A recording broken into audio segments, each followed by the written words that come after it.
ಮಣ್ಣಿದು ನನ್ನ ಮಣ್ಣಿದು ನನ್ನ ಮಣ್ಣಿದು ಕನ್ನಡ ಮಣ್ಣು ನನ್ನುಸಿರಲ್ಲಿ ಕಂಪಿಸು ಮಣ್ಣು ನೇತೃತ್ವದಲ್ಲಿ ಚುನ್ನಪ್ಪ ಪೂಜಾರಿ ಮತ್ತು ಶಶಿಕಾಂತ್ ಗುರೂಜಿಯವರ ನೇತೃತ್ವದಲ್ಲಿ ಏನು ಹೋರಾಟ ಮಾಡ್ತಾ ಇದ್ದಾರೆ ಆ ಹೋರಾಟಕ್ಕೆ ನಮ್ಮ ಚಿಕ್ಕೋಡಿ ನ್ಯಾಯವಾದಿ ವಕೀಲರ ಸಂಘ ಇವತ್ತು ನಾವು ಸಭೆ ಕರೆದು ಸರ್ವಾನುಮತದಿಂದ ಅವ್ರೇನು ಹೋರಾಟಕ್ಕೆ ನಾವು ಬೆಂಬಲ ವ್ಯಕ್ತಪಡಿಸ್ತೀವಿ.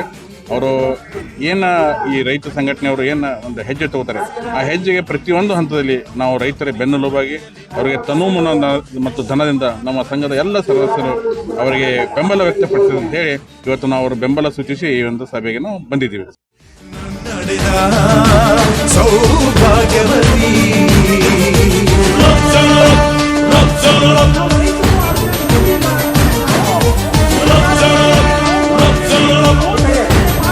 ಸಿಗಂಗಿಲ್ಲ.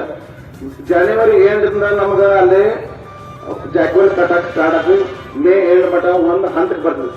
ಆಮೇಲೆ ನೀರಾಗ ಮಳೆಗಾಲ ಬಂದು ನೀರಾಗ ಬಂದು ಹೋಗ್ತದೆ. ಅಲ್ಲಿ ತನಕ ಏನ್ ಮಾಡ್ತೀವಿ ನಾವು ಪೈಪ್ಲೈನ್ ಮಾಡ್ಕೋತ ಹೋಗ್ಬಿಡ್ತೀವಿ. ನಾವು ಮುಂದಿನ ಮತ್ತೆ ಡಿಸೆಂಬರ್ ಎಂಡ ಜನವರಿ ಬಂದ ಮುಂದಿನ ವರ್ಷ ಬಟ್ ನಾ ಹೇಳಿದ ಪ್ರಕಾರ 18 ತಿಂಗಳಲ್ಲಿ 15 ತಿಂಗಳು ನಾವು ಟೆಕ್ನಿಕಲಿ ವರ್ಕೌಟ್ ಮಾಡಿ ನಾವು ಪೂರ್ವ ಆಶ್ವಾಸನೆ ಕೊಟ್ಟ ನಾವು ಇದು ಮಾಡೋಕ್ಕಾಗ ನಾವು ವರ್ಕೌಟ್ ಮಾಡೋ ಟೈಮ್ ಪೀರಿಯಡ್ ಅಷ್ಟು ಮಾಡ್ತೀವಿ.